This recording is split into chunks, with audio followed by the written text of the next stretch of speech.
नमस्ते साथीहरू। नेपाल अहिले एउटा साधारण विकासको यात्रामा मात्र छैन। यो तीन ठूला शक्तिहरू बीचको सन्तुलनको खेल पनि हो। अमेरिका, चीन र भारत।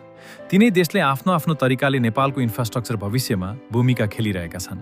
तर यो कथा केवल डेभलपमेन्टको होइन, पर्सेप्सन, पोलिटिक्स र ट्रस्टको पनि हो। सबैभन्दा पहिले एमसीसीको कुरा गरौँ। एमसीसी एउटा अमेरिकी ग्रान्ट प्रोजेक्ट हो, जसको मुख्य उद्देश्य नेपालमा ट्रान्समिसन लाइन निर्माण गर्ने र सडक मर्मत प्रणाली सुधार गर्ने हो। कागजमा हेर्दा यो एकदमै स्ट्रेट फरवर्ड देखिन्छ। नेपाललाई आवश्यक इन्फ्रास्ट्रक्चर, बिना ऋणको सहयोग। यसको कुल आकार अहिले करिब $747 मिलियन पुगेको छ, जसमा अमेरिकी ग्रान्ट र नेपाल सरकारको लगानी दुवै छन्। तर नेपालमा एमसीसी केवल डेभलपमेन्ट प्रोजेक्ट बनेन, यो कन्ट्रोभर्सीको केन्द्र बन्यो। 2022 मा संसदबाट पास हुनु अघि र पछि देशभर विरोध प्रदर्शन भए। आलोचकहरूले के भने यो सम्झौताले नेपालको सभरेन्टीमा असर पार्न सक्छ, यसले विदेशी इन्फ्लुएन्स बढाउन सक्छ र केहीले त यसलाई अमेरिकी इन्डो पेसिफिक स्ट्र्याटेजीसँग जोडेर मिलिटरी इन्ट्रेस्टसम्मको आशंका गरे। यद्यपि एमसीसी र नेपाल सरकारले बारम्बार स्पष्ट पारेका छन् कि यो प्योरली सिभिलियन इन्फ्रास्ट्रक्चर प्रोजेक्ट हो। यसले एउटा ठूलो प्रश्न उठायो, नेपालले विकासका लागि बाह्य सहयोग लिँदा आफ्नो नीतिगत स्वतन्त्रता कति सुरक्षित राख्न सक्छ। अब चीनतर्फ जाउँ। चाइनाको बेल्ट एन्ड रोड इनिसिएटिभ, जसलाई धेरैले न्यू सिल्क रोड भन्छन्, नेपालका लागि लङ टर्म कनेक्टिभिटीको अवसरको रूपमा प्रस्तुत गरिएको छ। 2024 मा नेपालले बीआरआई फ्रेमवर्क अग्रिमेन्टमा हस्ताक्षर गर्यो। 2024 मा फ्रेमवर्क अग्रिमेन्टपछि 10 वटा परियोजना पहिचान भएका छन्।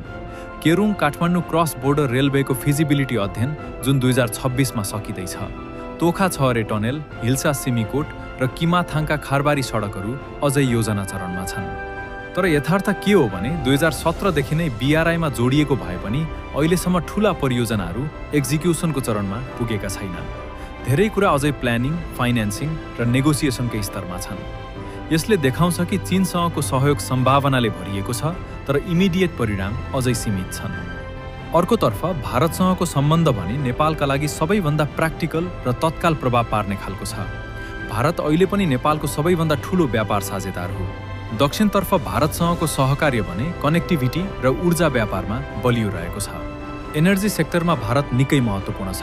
नेपालले उत्पादन गरेको बिजुलीलाई बजार चाहिन्छ र त्यो बजार अहिले मुख्यतः भारत नै हो। 2025 मा नेपालले पहिलो पटक भारतको ग्रिड प्रयोग गरेर बांग्लादेशतर्फ बिजुली एक्सपोर्ट गर्यो, जुन एउटा ठूलो माइलस्टोन हो। यसरी हेर्दा नेपालले 3 फरक मोडलसँग काम गरिरहेको छ। अमेरिकाबाट ग्रान्ट बेस्ड इन्फ्रास्ट्रक्चर, चीनबाट फ्रेमवर्क बेस्ड कनेक्टिभिटी भिजन र भारतसँग मार्केट ड्रिभन इन्टिग्रेसन।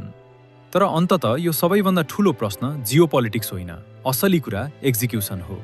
परियोजनाहरू समयमै बन्छन् कि बन्दैनन्, लगानी सस्टेनेबल छ कि छैन, र सबैभन्दा महत्त्वपूर्ण, के यी योजनाहरूले सामान्य नेपालीको जीवनमा वास्तविक परिवर्तन ल्याउँछन्। 2026 मा नेपालको रणनीति स्पष्ट देखिन्छ। कुनै एक पक्षमा झुक्ने होइन, तर सबैसँग ब्यालेन्स गर्ने। एमसीसीले रिलायबिलिटी दिने प्रयास गरिरहेको छ, चीनले कनेक्टिभिटीको सम्भावना देखाइरहेको छ र भारतले इमिडिएट मार्केट एक्सेस प्रदान गरिरहेको छ। तर अन्तिम निर्णय कागजमा होइन, जमिनमा देखिन्छ। अब प्रश्न तपाईका लागि, नेपाललाई अहिले सबैभन्दा पहिले के चाहिएको छ? छिटो विकास, ठूलो स्केल कि पूर्ण स्वायत्तता?